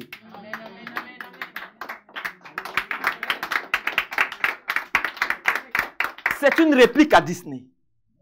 C'est une réplique à Harry Potter, l'école des sorciers. Parce que pour nous, c'est à l'école du Seigneur. Et donc, voyez-vous, et quand je priais, je dis, Dieu, mais pourquoi moi qui suis lévite, je vois ce projet? Dieu m'a dit, c'est un projet pour les Rubénites. Mais comme ils ne sont pas à leur place, ils ne sont pas à l'église. Parce que dans l'église, le gros problème, on parle d'équilibre. Quand on vient à l'église, quand un frère aime Dieu, est zélé, commence à prier, à lire sa Bible, on dit, toi, tu es un pasteur, c'est-à-dire tu es un lévite. Alors que tu peux aimer Dieu, être passionné, mais être de Ruben. Et apporter tout ce feu que tu as, et pour apporter la lumière dans ce territoire. Pour apporter la lumière dans la santé. Parce que toi, tu reconnais que les hommes de santé là ne sont pas faits là pour nous aider. Ils sont là pour nous détruire. On a besoin maintenant des Nephtali du royaume de Dieu qui vont comprendre l'importance des plantes et des vertus des plantes pour nous dire non, tu dois boire ça. Voilà ce qu'on doit manger, voilà ce qu'on doit boire. Oh God, alléluia. En fait, la 10e conférence, peut-être ce sera la conférence sur Nephtali où on va appeler des experts dans la santé qui vont venir instruire l'église. Donc, on est venu à Love Conference, c'est bon, on sort avec la bonne définition de l'amour, on est des êtres équilibrés, c'est sûr, ça va terminer. C'est bien, mais après, comment mon mariage est heureux si dans 15 ans, sur cette joie, je vis avec mon mari, il meurt ou la femme meurt, ma joie est brisée. Parce qu'on a manqué de l'instruction de Nephtali. Comment je peux être un parent? Je suis à l'église, ou tu es marié, on parle de famille équilibrée, on parle de mariage équilibré. Je suis en bonne santé parce que Nephtali, j'ai mangé du pain de Nephtali. J'ai été instruit à l'école de Nephtali. Je sais prendre soin de mon corps. Je sais prendre de mon corps que le temple du Saint-Esprit. Je mange bien, je me nourris bien. Je suis en bonne santé. Je vais vivre longtemps. Moi, pour slogan, je dis que je vais vivre 120 ans. 12 fois 10. Je vais vivre 120 ans. Je dis, Seigneur, fais-moi la grâce, parce que ça ne dépend pas de moi, ça dépend de ta grâce. Mais aussi de mon implication à collaborer avec le Saint-Esprit. Parce que tu ne peux pas dire, non, moi, je n'ai pas la foi, les chrétiens. Tu sais, mon petit frère, j'ai un petit frère. J'ai dit, toi, continue comme ça. Il dit non, parce que j'ai prêché un jour, j'ai expliqué que dans le lieu très saint, parce qu'il y a 2 lois qui gouvernent la terre. Je vous ai dit, il y a 2 arbres qui gouvernent le monde et il y a 2 arbres et il y a 2 lois qui gouvernent. Parce que l'une de ces lois, écoutez, l'arbre de la connaissance du bien et du mal, qui est régi par la loi du péché et de la mort, et l'arbre de vie qui est régi par l'esprit, la loi de l'esprit de vie. Okay. C'est pourquoi l'apôtre Paul va dire dans Romains chapitre 7, il commence à se plaindre, il dit, misérable que je suis, qui me délivrera de ce corps de mort? Romains chapitre 8, verset 1, il dit, grâce soit rendue à Jésus-Christ, car la loi de l'esprit de vie m'a affranchi de la loi du péché et de la mort. Donc, c'est par la loi de l'esprit de vie que tu as affranchi de la loi du péché et de la mort. Donc, tu es déconnecté de l'autre source et tu rentres dans la source. En fait, regarde maintenant ce qui se passe. Lui, c'est pourquoi, écoutez, dans le lieu saint et dans... Oh my God, je prêche plus de choses ce matin, que Dieu nous aide. Que Dieu nous aide. Dans le parvis, il y a ce qu'on appelle... Le parvis, il n'y a pas le chandelier. Oh God, je ne veux pas prêcher sur ça ce matin. Bref. Bon, parce que j'ai envie de dire, atterrir quelque part, je ne veux pas perdre mon Saint-Esprit, aide-moi. Dans le parvis. Dans le parvis, il n'y a pas le chandelier. Le chandelier commence à partir du lieu saint. Comprends-tu? Donc, le chrétien du parvis est influencé par l'armée des cieux. Il n'est pas conduit par l'Esprit de Dieu. Il est conduit par ses émotions. C'est pourquoi, écoutez, je vais vous dire, tu le trouves aujourd'hui pasteur. Quand un chrétien a ce signe-là dans ton église, il faut savoir qu'il est encore dans le parvis. Parce que il y a 3 dimensions dans la vie chrétienne. Il y a l'enfance, il y a le jeune gens et il y a le père. Je vous ai écrit petit enfant parce que vos péchés vous sont pardonnés. Le petit enfant, il est dans le parvis. Là, il lutte encore avec le péché. Il est dans le parvis. Le jeune Jean, c'est celui-là qui est dans le lieu saint. Le fils, il est dans le lieu saint. Et le père est dans le lieu très saint. Tu comprends? Quand tu atteins la dimension du père. Et l'apôtre Jean en parle. Je vous ai écrit petits enfants. Je vous ai écrit jeunes gens. Je vous ai écrit père. Donc, le petit enfant est dans le parvis. Le jeune Jean est dans le lieu saint. C'est pourquoi la Bible dit, écoutez, je vous ai dit que c'est dans le lieu saint qu'il y a le chandelier qui est l'image du Saint-Esprit. La Bible dit ceux qui sont conduits par l'Esprit de Dieu sont fils de Dieu. C'est le fils qui est dans le lieu saint qui est conduit par le Saint-Esprit. Mais l'enfant est conduit encore par ses émotions. Et le problème dans l'église, je vais vous dire une vérité en même temps au Saint-Esprit. Dieu veut télécharger tellement de choses pour vous ce matin. L'église, le but ultime de l'église, c'est que Dieu veut façonner et transformer des enfants pour qu'ils deviennent au minimum des fils, sinon devenir des pères. Et le problème, c'est que 95% de nos églises se sont toujours restés des enfants. C'est vrai. Alors que la Bible dit que aussi longtemps que tu demeures enfant, tu ne diffères en rien de l'esclave. Quoique tu sois maître de tout. Ça, c'est encore nous. Maintenant, écoutez, quand tu rentres dans le... Maintenant, voilà. Je vais sauter pour arriver dans le lieu très saint. Dans le lieu très saint, il y a ce qu'on appelle, il y a le l'arche. On dit là-dedans, il y a verge d'Aaron qui avait fleuri. Il y avait la manne. La durée de vie de la manne, c'est 1 jour. Si tu ne manges pas, le lendemain, ça meurt. Le principe de la parole est que dans le lieu très saint, le souverain sacrificateur y entrait au moins une seule fois par an. Donc ça voudrait dire que la manne restait au minimum. On ne sait pas comment faire du nettoyage pour changer les choses là-bas, mais ça veut dire au minimum, ça reste 1 an. C'est pas ça? Puisqu'il y a le souverain sacrificateur, il entre une seule fois par an dans le lieu très saint. Maintenant, comment expliquez-vous que la manne, qui est un aliment décomposable, se trouve dans cet endroit, dans un coffre, mais ne décompose pas? Puisqu'on dit qu'après 1 jour, il meurt. Mais parce qu'en fait, la manne qui est hors du lieu très saint est encore soumise à la loi du péché et de la mort. Donc, il meurt. Mais la manne qui est dans le lieu très saint, il est soumis à une seule loi, la loi de l'esprit de vie, dont il ne peut pas connaître la mort. Maintenant, écoutez, Dieu m'a dit ceci, et moi-même, ce message, quand je parle de ça, ça me parle. Ça me parle. Moi-même le premier. J'ai dit, Seigneur, Dieu m'a dit, ça ne dépend pas de comment est-ce que tu prêches bien. Ça ne dépend pas de comment est-ce que tu as une grande église. Ça ne dépend pas de combien de branches tu as dans le monde. Ça ne dépend pas de tout. Il y a une chose que je vous dis, une chose. Quand tu marches, la Bible dit que Enoch marcha avec Dieu. Parce que je vous ai dit, la vie chrétienne, c'est une marche. Il commence par le parvis, mais il marche. Il va vers le lieu très saint. Le but, c'est d'atteindre le lieu très saint. La Bible dit que Enoch marcha avec Dieu et il fut enlevé. Oh God, ça veut dire que comme Enoch a marché avec Dieu, il est arrivé dans le lieu très saint. Même son corps n'a pas pu connaître la mort. Il a été enlevé.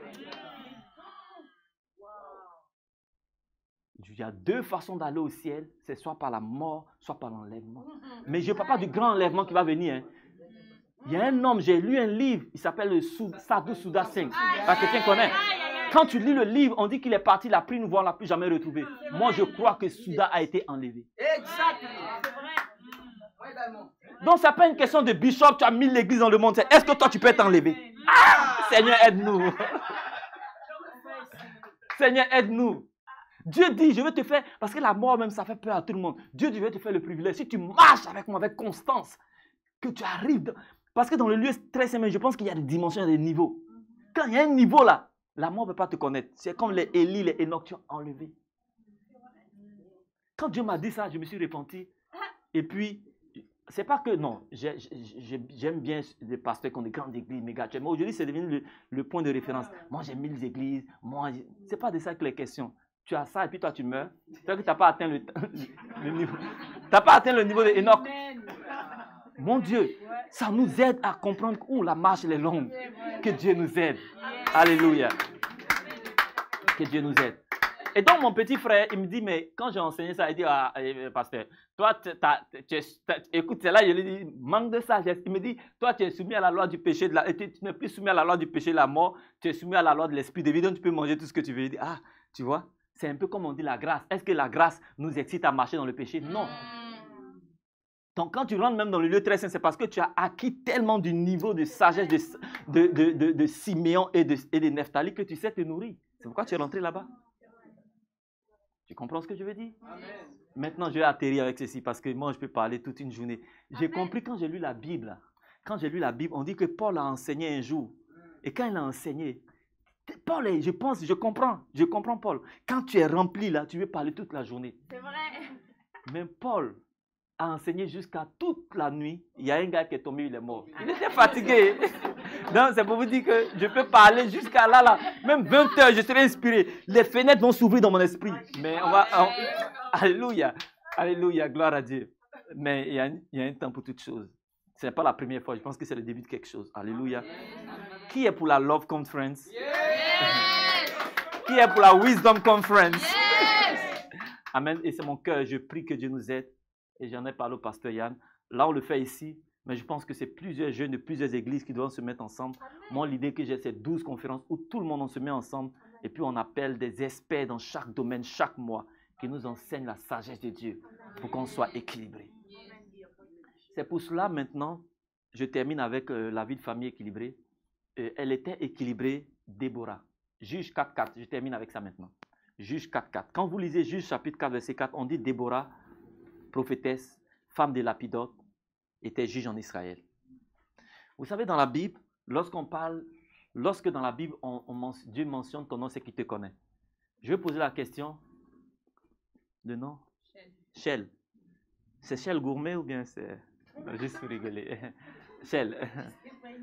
Non, c'est juste pour rigoler. J'aime mettre... Shell, tu as compris maintenant. Elle n'avait pas compris. Shell. Les villes ici en France, ils ont des noms bizarres. On dit choisis le roi. Non, ils ont choisi le roi parce qu'ils ont bourré la reine. Bourré la reine. Alléluia, gloire à Dieu. Donc, écoutez, Déborah, quand Dieu te connaît, il t'appelle par ton nom. Il dit, Shell, je te connais, je t'appelle par ton nom. Maintenant, si je pose la question à quelqu'un, comment s'appelle la femme de Job? On ne connaît pas son nom. Parce qu'elle est insignifiante. Parce qu'elle n'a pas fait des choses. Quand arrive le monde, l'épreuve dit à Job, maudit ton Dieu et meurt. Donc, on n'a même pas besoin de retenir son nom dans la Bible. Mais Dieu dit Déborah. Ça voudrait dire que Dieu dit, Shell, je te connais. Je te connais, je t'appelle par ton nom. Il y a une relation. Donc, Shell a d'abord posé la dimension verticale dans sa vie. Elle a une relation avec Dieu. Amen. Elle est équilibrée. En fait, c'est le point maintenant, et que le point est ceci. Le point... Attends. Est-ce que je peux mettre une vidéo, si vous pouvez brancher quelque chose comme ça? Et puis, en fait, c'est une vidéo, c'est pas sur YouTube. Hein. Vous pouvez, je vous montre. Je vais vous montrer quelque chose. Amen. C'est une église technologique maintenant, donc on va faire avec. Amen. Je vais vous montrer un point. Parce que ça va mieux illustrer ce que je vais dire. C'est ça. Je ne sais pas, voilà. Ça. Vous pouvez me le mettre? Okay. Voilà. Regardez. Donc, Déborah est équilibrée, donc elle est pleine de Dieu. Amen. Déborah s'abreuve à la source de vie. Déborah n'est plus un être vide, dépendant, instable. Elle est remplie de l'amour de Dieu. Elle est remplie de la paix de Dieu. Les 12 fruits là sont pleins en Déborah. Déborah est une femme pleine. Ça voudrait dire, puisque nous parlons de famille équilibrée dans l'église, ça voudrait dire que Shell et son mari sont équilibrés parce que Shell, préalablement, elle-même seule, elle est une femme équilibrée. Équilibrée parce qu'elle a les 12 fruits là sont pleins en elle. Elle est éduquée par Dieu. Elle a la sagesse de Dieu. Elle est attachée à Dieu. Elle prend soin de sa santé, ainsi de suite, ainsi de suite. Et son mari également, pareillement. Ce qui se passe, c'est que lorsque Shell sera pleinement équilibrée et que son mari est équilibré, lorsqu'ils s'y rencontrent, ils ne peuvent que former une famille d'équilibre. Amen. Le problème, c'est que beaucoup de gens parlent de famille équilibrée, mais chacun rentre déséquilibré et il attend que l'autre l'équilibre. Maintenant, Shell est remplie de l'amour de Dieu. L'amour de Dieu l'a remplie. Elle est remplie de la sagesse de Dieu. Elle a les 12 fruits là. Elle est une femme équilibrée parce qu'elle a les 12 fruits. Qu'est-ce qui se passe? La deuxième chose qu'on dit, on dit, Shell, à Camp de la Grâce. Shell, Dieu dit Shell, et Dieu dit, par exemple, prophétesse à Camp de la Grâce, femme 2, son mari. ensuite,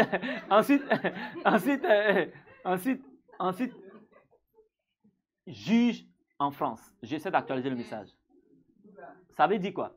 Quand Déborah, prophétesse, elle est remplie de l'amour de Dieu, elle est remplie de la sagesse, elle est équilibrée. C'est Déborah et Shell équilibrée qui va être une bonne servante de Dieu à Camp de la Grâce. Elle pourra servir Dieu dans son ministère à l'église et ne connaître aucune frustration. Ça veut dire que quand quelqu'un dit « Ah oui, tel m'a parlé mal, tel m'a fait tel truc », ça montre que tu es encore un chrétien déséquilibré. Parce que quand tu es équilibré, tu n'attends pas ta validation, ta joie des autres.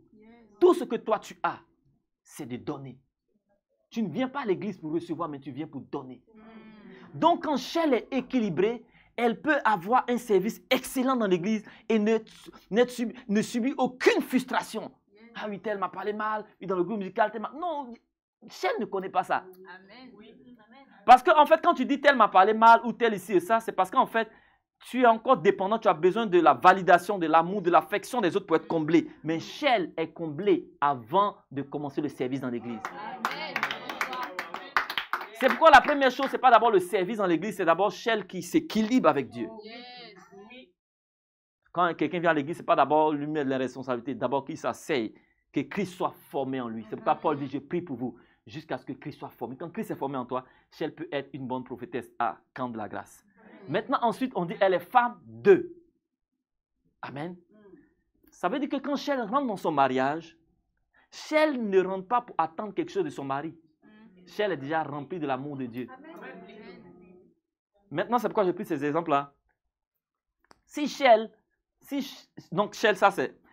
maintenant n'est pas remplie de l'amour de Dieu, de la paix, de la joie du Seigneur, quand elle vient dans l'église, un petit truc net, ça la frustre. Parce qu'en fait, quand Shell est venue dans l'église, sa dose d'amour, de paix, de joie, c'est à ce niveau. En fait, par rapport aux 12, je vais pas tous les citer. C'est à ce niveau. Donc, elle a besoin que le pasteur Yann, sa femme, quelques responsables, les frères et sœurs soient attentionnés, soient gentils avec elle, ça remplit un peu sa dose. Si elle n'a pas ça, elle se sent blessée, frustrée. Alors, je viens à l'église, ah oui, moi c'est comme ça, on me traite. Elle n'est pas équilibrée. Cette même chair-là, quand elle rentre dans son mariage, c'est en fait avec ce même niveau-là. Elle attend l'émotion, la joie, la paix et tout ce que tu veux de son mari. Quand elle ne le trouve pas, elle se sent frustrée. Elle se sent brisée. Donc, alors que lui aussi, il est venu aussi, et lui aussi, son verre à moitié vide. Il attend que toi, tu remplisses pour lui aussi. Donc, voilà comment deux personnes se blessent. Donc, quand on est équilibré, quand on abreuve à l'arbre de la connaissance du bien, de l'arbre de vie, qu'est-ce qui se passe? On devient des êtres équilibrés. On n'est plus des êtres dépendants. On n'est plus des êtres de besoin. On est des êtres qui sont pleins. C'est pourquoi vous allez comprendre. Donc, Déborah est tellement pleine qu'elle sait jouer son rôle dans l'église. Et elle, femme de lapidote, elle est une bonne mère. Elle est une bonne épouse. Parce que tout ce que Déborah a donné à son mari et à ses enfants, c'est la joie, c'est la paix qu'elle a reçue. Ensuite, on dit qu'elle est juge en Israël. Ça veut dire que Déborah est utile à Dieu. Déborah, dans son église, est utile à son pasteur dans l'église locale. Déborah est utile à sa famille. Et Déborah... Attends, quand je vais te dire, je vais terminer avec ça. Et Déborah est utile à la nation. Elle n'est pas en train d'attendre de la nation. Ah oui, la France, on ne me donne pas ça. Non, Déborah apporte à la nation. Amen. Donc, tu comprends? Apocalypse 22, 2, on dit ces 12 fruits qui servaient à la guérison des nations. Donc, ça veut dire que si chaque être est bâti, est nourri à l'arbre de vie et porte les 12 fruits, tu vas être une bénédiction pour l'Église, une bénédiction pour ta famille et une bénédiction pour ta nation. Maintenant, je termine avec cet exemple et on va prier. On peut le mettre maintenant. C'est vrai que ça, c'est pourquoi j'ai pris du coca, mais vous allez voir en live. Voilà. Donc, je vais boire la bouteille, je ne vais pas la dépenser alors. Ce qui est à l'intérieur représente vos émotions et vos réactions. Et dans la vie, vous aurez des événements qui vont vous secouer. Dans la vie, vous aurez des personnes qui vont vous bousculer. Et vous savez ce qui va se produire lorsque quelqu'un va pousser le bouchon trop loin? Eh bien, vous allez exploser. Et vous aurez l'impression d'être vidé après. Mais si vos émotions sont comme dans cette bouteille d'eau, on a beau vous secouer, on a beau vous insulter, vous rabaisser, vous énerver lorsque quelqu'un va pousser le bouchon trop loin, vous aurez retrouvé votre calme que vous aviez au départ. Waouh! Waouh! Vous comprenez, non? Ça veut dire ceci. Quand tu t'abreuves à l'arbre de la connaissance du bien et du mal, c'est comme ça en fait ta vie. Tu es nourri par ce liquide-là qui remplit ta vie. Donc, quand ton mari te pousse à bout, moi je ne vais pas faire l'exemple, vous avez déjà vu. C'est pour éviter ça que j'ai. Quand on te pousse à bout, voilà, tu sors dans tous tes sens. Mais quand tu es abreuvé à l'arbre de vie, ta vie est comme ça. Peu importe les circonstances, on te secoue, tu es dans la paix. Amen. Tu n'es pas troublé. Tu es dans la joie tout le temps. Parce que tu étais. Donc, vous comprenez que la source, c'est quoi? C'est revenir à la source, à Dieu, et de laisser Dieu construire tous les 12 domaines. J'ai fait des recherches et j'ai vu les gens du monde. Vous savez, ils parlent des choses, mais la vérité est dans la parole. Il y a d'autres qui parlent des 8 éléments de vie. J'ai oublié le concept là. On te parle que tu dois être équilibré dans ces 8 domaines là. Mais moi, j'ai dit non, c'est faux. C'est dans 12 domaines dans lesquels tu dois être équilibré. S'il y a cet équilibre-là, on a une église en bonne santé. Et c'est pourquoi j'ai dit, j'aurais aimé que lorsque je me suis converti, quand on commence à m'enseigner ça, j'aurais évité beaucoup d'erreurs, j'aurais évité beaucoup de choses. Parce que je vous dis ici, et c'est sans honte, je le dis pour ceux qui n'étaient pas là, parce que notre vie devient un témoignage. L'apôtre Paul a dit que personne ne vous me fasse de la peine. Je porte dans mon corps. Toi, tu prêches Jésus, mais moi, j'ai les cicatrices de Jésus. Moi, aujourd'hui, j'ai les cicatrices de certaines erreurs que j'ai faites parce qu'on ne m'a pas bien enseigné. Et quand vous savez, vous pouvez faire des erreurs, mais quand le cœur est pur, Dieu vous reconduit. C'est ça, en fait. Vous pouvez faire des erreurs, mais c'est le cœur qui compte. C'est le cœur.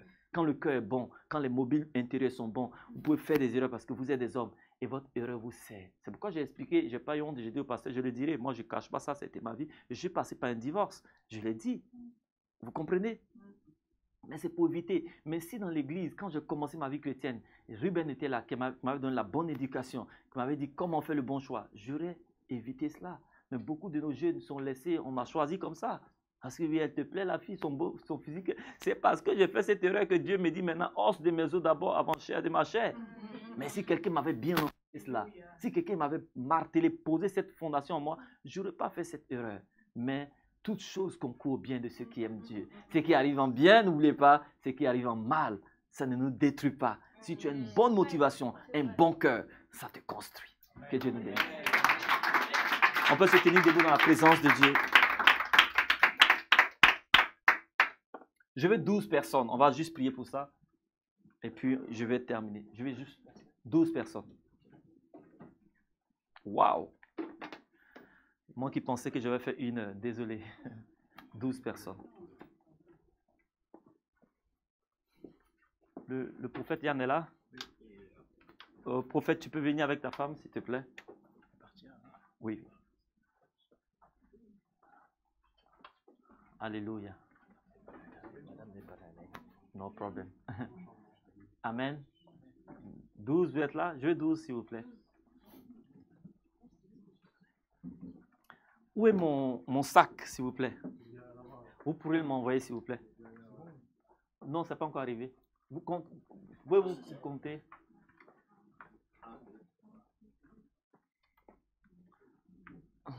Amen. On va finir avec cette action prophétique. C'est pourquoi j'appelle le père de la maison aussi. Pour qu'on puisse prier ensemble. Mon affaire des tribus là, vous pensez que c'est du jeu? J'ai tout le matériel ici. Amen. Ok, je vais juste, chacun va attraper, juste, on va prier par rapport à ça. Ça, c'est quoi la 12e? Là, c'est marqué la tribu, le fruit et la vocation.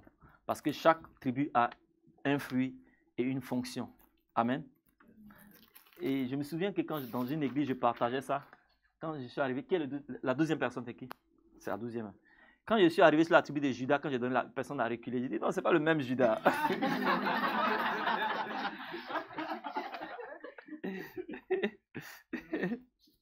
Amen. Gloire à Dieu. On attend qui sera Judas.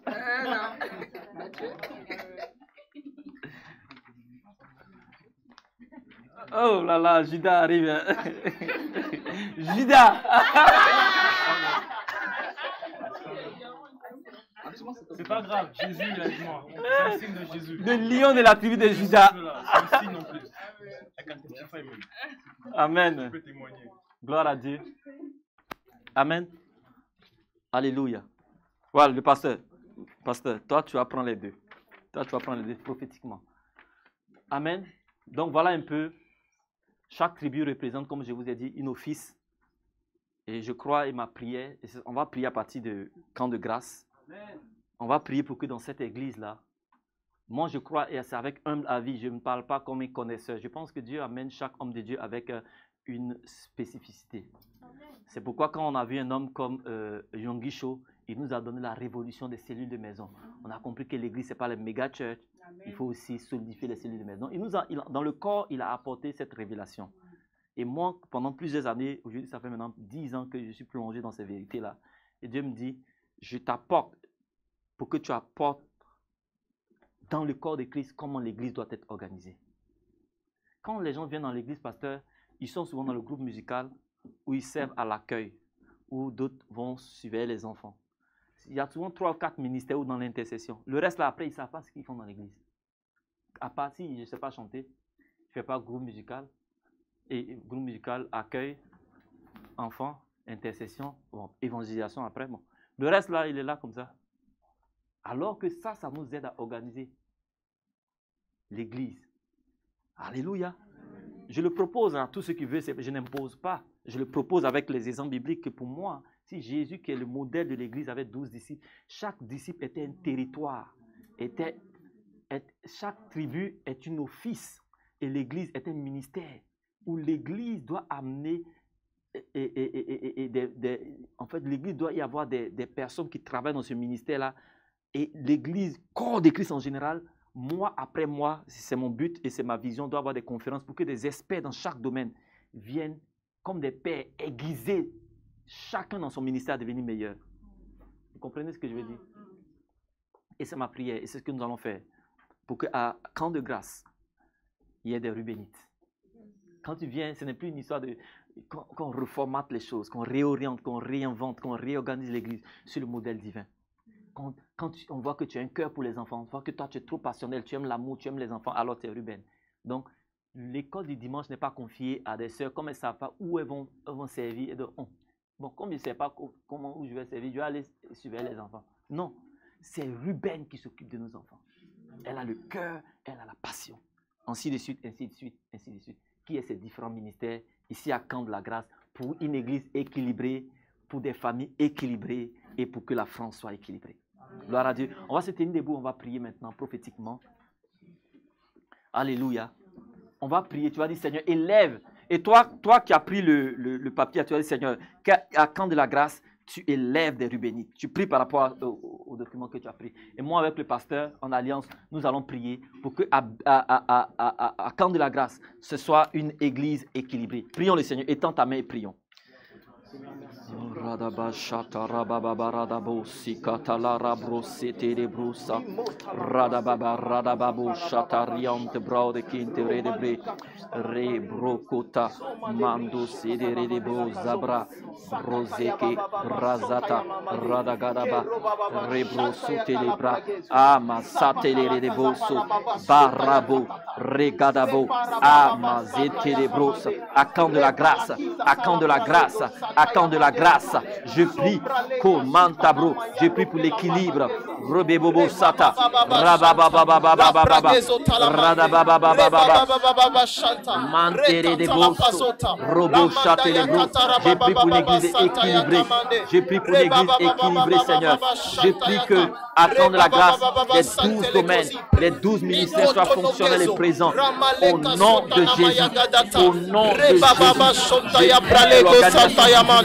Ropalike Santa ya Paleka Riba Sata la Casa para baba baba Santa Lamandele Santa Yamande Rekota Lamande Rekota Yamande Rekota Yamande Regada da Sata Yabada da Ratata Yada Rebata Yada da Sata Yamande Ropakata Yamande Rekata Lamande Sokata Yamande Lekasopata Yamande Siprolike Sano la Kazepra Leka tous palakezo tayamata Lisata la kezo.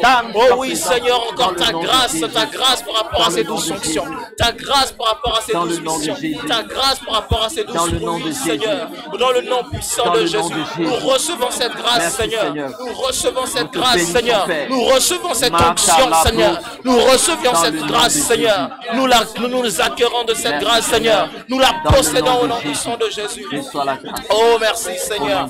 Oh renana la kaza, oh renana yana mandela, oh renana yana manaya, so mandele paratalamande, sikorabaya talamande.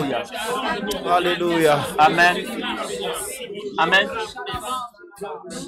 On va prier pour le dernier point de prière et puis je vais prier pour clore, en ma partie en tout cas. Si tu crois que cette vision telle expliquée vient de Dieu, et que ce projet-là vient du cœur de Dieu et que c'est comme ça que l'Église devait fonctionner pour un équilibre parfait. Nous sommes ici à Camp de la Grâce, mais je veux que tu puisses prier, que nous puissions prier pour dire Seigneur, que cette vision-là puisse être établie, pas seulement à Camp de la Grâce, mais dans le corps de Christ. que le corps d'église arrive à cet équilibre-là, afin que les nations soient guéries. Élevons la voix et prions. Merci encore, Seigneur. Merci pour cette vision, Seigneur. Tu établis cette vision, Seigneur. Merci pour la vision que tu donnes à ton serviteur, Seigneur. Que cette vision s'établisse, Seigneur, dans tous les secteurs, dans toutes les zones, dans tous les endroits que tu as prévus pour cette vision, Seigneur. Pour une nation équilibrée, Seigneur. Pour une direction équilibrée. Pour une nation qui est conduite par toi. Que des fruits soient portés. Que des ministères soient portés. Seigneur, que des secteurs, que des domaines soient saisis, Seigneur. Avec ta grâce, avec ta puissance, avec ta ferveur, au nom de Jésus. Nous prions pour ton serviteur, Seigneur, que ce message de ton serviteur touche le fin fond des nations, Seigneur, qu'il aille en Jérusalem, en Samarie, en Judée et dans toutes les nations de la terre, au nom puissant de Jésus.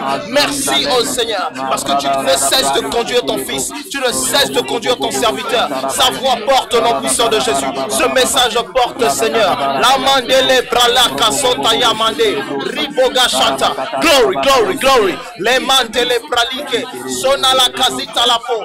Rapata ya kazeta la manda. Rapaka sote kakakazite. Repaka satayamande. Amen. Amen. Je vais faire une dernière chose que le Saint-Esprit me dit faire. Je vais me mettre à genoux et je veux que le pasteur et toute l'église puissent prier pour moi. Parce que n'imaginez pas que souvent on est excité, passionné quand on prêche, mais quand tu rentres en soi-même, il y a des propres combats que tu vis, où l'ennemi ne veut pas que forcément cette vision puisse éclore. Souvent, vous savez, ceux qui ont des grandes visions, souvent ont souvent même de grands doutes. Il paraît que celui qui a créé, je pense que c'est Ford, ou j'ai oublié, c'était quelqu'un qui avait, non, c'est pas Ford, c'est dans le domaine des chaussures. C'était Louis Boutin, j'ai oublié lequel en tout cas. Il avait pourtant qui est devenu une grande marque aujourd'hui, mais qui avait tout ce potentiel, ne croyait pas trop souvent en lui. Jusqu'à ce que quelqu'un le pousse. Voilà. Vous savez que les grands rêveurs souvent ne posent pas l'action. Moi, en fait, j'aime et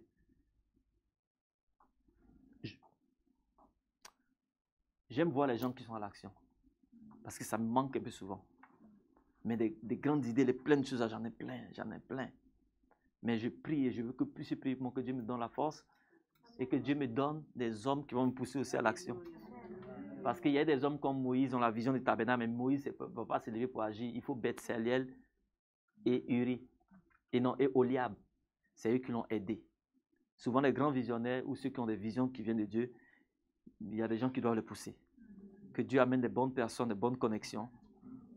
Quand j'étais au Burkina, j'ai fait des choses, mais c'est parce que des gens même m'ont poussé. Parce que souvent, vous savez, quand même,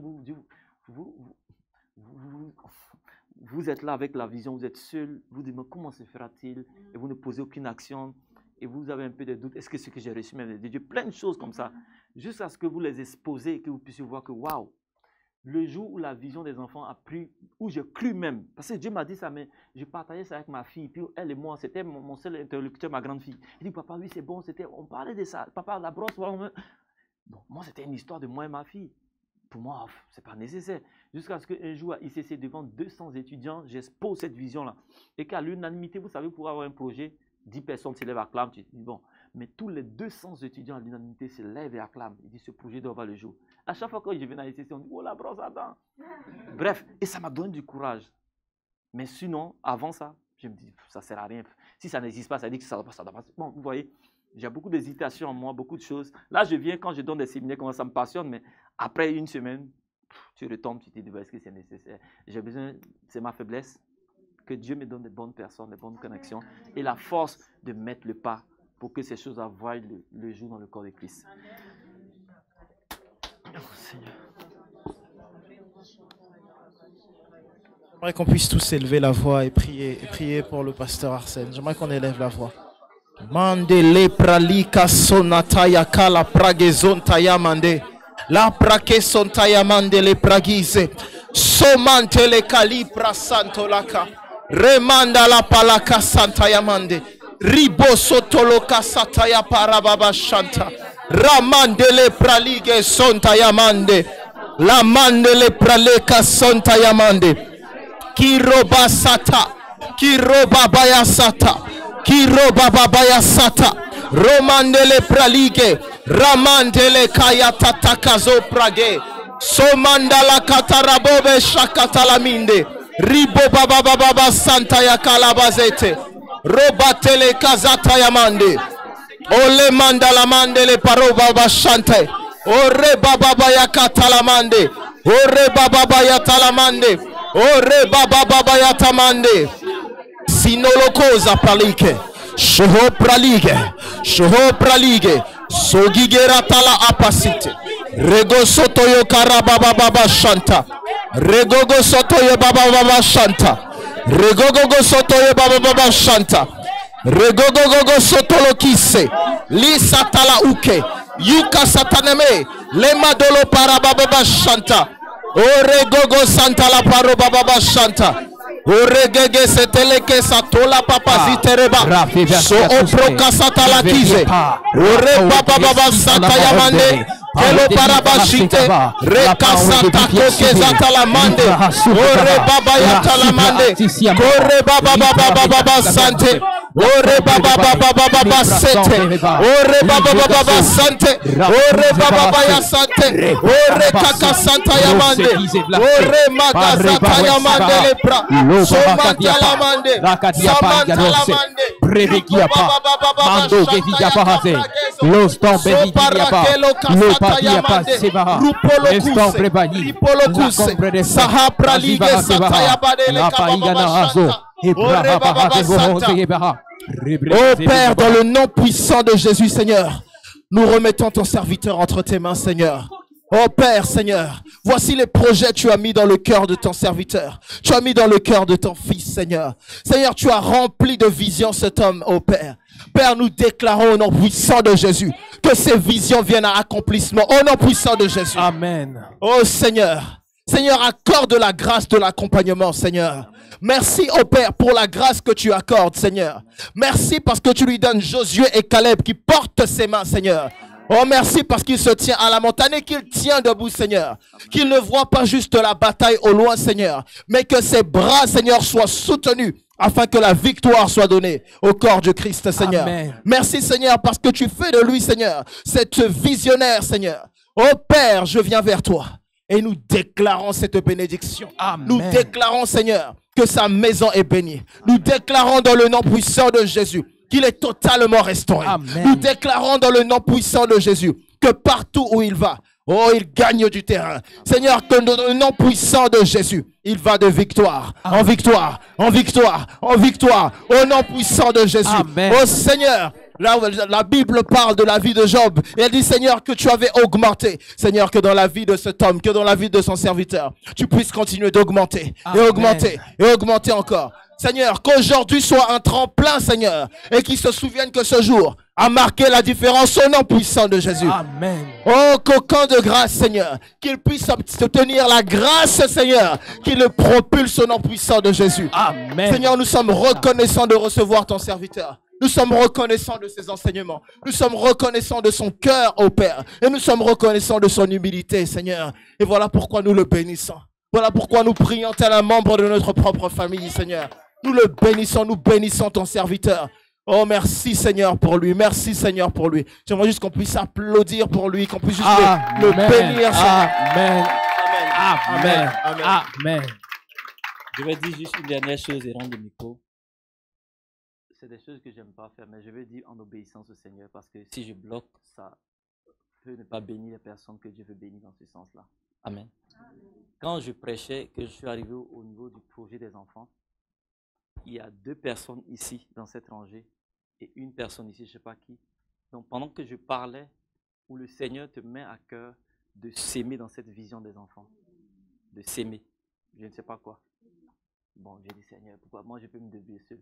Mais quand je suis là en prière pour moi, vous savez Seigneur de ceci, je pars avec ça, j'ai un sentiment d'inachevé. Tu pourras voir le pasteur après et puis lui pourra me faire le point. C'était juste ça, afin que ce pourquoi la parole est relâchée, peut-être que Dieu veut bénir ta vie aussi par rapport à cette sémence que tu vas porter. Que Dieu nous bénisse. Et pour ceux aussi qui... Je suis en train justement de travailler dans ce sens-là. Et des gens m'apportent leur aide vraiment dans ce sens-là. Il y a 3 dimanches de cela. 3 dimanches, non. 1 mois de cela. 1 mois de cela, c'est ça? 1 mois, 4 à 5 dimanches de cela. L'église où je dois partir tout à l'heure de cet ami pasteur que j'aide, une soeur, à la fin du culte, on parlait comme ça. Et puis je dis, ah, c'est mon projet des enfants, là, je dois faire ceci et cela. On a parlé 2 minutes du projet. J'étais surpris. C'est que après, quand j'ai fini de parler avec elle, je parle avec une autre soeur, avec un autre frère. Et puis elle vient. Je dis, qu'est-ce qu'il y a? Elle me donne une enveloppe. Bon, je dis, bon. J'arrive chez moi à la maison, j'ouvre l'enveloppe, je vois 100 €. Je dis, ah bon, peut-être 100, 200, 300, 400, 500, 600, 700, 800, 900, 1000 €. Et Dieu m'a dit, en fait, je vais susciter des hommes comme ça pour bénir ce projet. Quand je suis allé au Burkina, un expert comptable a dit, ce projet-là, si je l'avais, la seule chose que je peux faire, un business plan, ça coûte souvent, en Afrique, des bons business plans, 2 ou 3 millions. Moi, je mets mon équipe pour te faire ça gratuitement. Donc, Dieu est en train de susciter des hommes. J'ai même rencontré à cet effet-là et prions pour lui, prions pour l'Ukraine et prions pour lui. Je me suis dit, waouh, j'ai rencontré le pasteur Sandé Adelaja, qui a la plus grande église en Ukraine. Et on a parlé de ce projet des 12 tribus et de ça parce que c'est l'une des personnes que je vois aussi que Dieu a propulsé dans cette vision-là. Il est comme un mentor pour moi dans ce domaine-là. Et on a parlé de ça. Dieu nous a connectés et il m'a dit, fais ci et ça. Je vais apporter aussi mon main d'association pour que cette vision-là puisse voir le jour. Et si tu as écouté ce message-là, si tu as à cœur, que Dieu te met à cœur, pas maintenant aujourd'hui, tu pourras voir le pasteur, dire voilà ce que je veux s'aimer pour le projet des enfants, pour les 12 tribus, parce qu'on veut faire des conférences et on veut faire, et c'est ça que je voulais laisser avant de partir. Mais sans toi, libre, il n'y a rien qui est imposé. Hein. Si tu sens, tu le fais. Si tu ne sens pas, gloire soit rendue à Dieu. Si tu peux prier aussi pour ça, prie, afin que le corps de Christ soit équilibré. Que Dieu nous bénisse.